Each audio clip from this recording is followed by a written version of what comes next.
High বন্ধুরা, দেখো বন্ধুরা, আমার ভাই দেখো একদম সাহেবের বাচ্চা হয়ে গেছে, দেখেছো কত সুন্দর পরিষ্কার ফিটফাট। দেখো ও স্নান করে, নিজে নিজে স্নান করে, আর মাথা টাথা নিজেই আজরা, এখন ওকে বলতে লাগে না।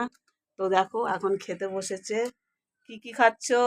পটল ভাজা, আর মাছ, ভাত। মাছ, আর এটা ভেটকি মাছের ঝোল, মাছের ভেটকি ঝোল। ভেটকি মাছের তরকারি, দেখেছো? ওটা ঠিক জানে, ও ভেটকি মাছের কাঁটা খেতে খুব পছন্দ করে। তো আজকে বাজারে গেছিল আমার সাথে, তাও ভেটকি মাছের কাঁটা দেখে বলছে ওইটাই নে।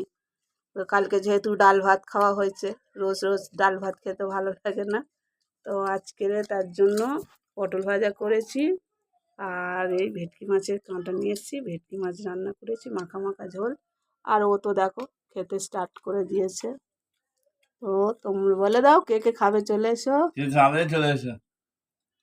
আর আমাকে সবাই বলেছে সবাই লাইক করো, সবাই লাইক করো, কমেন্ট করো, কমেন্ট করো, শেয়ার করো, শেয়ার করো, আমার পাশে থাকো। আমার পাশে থাকো।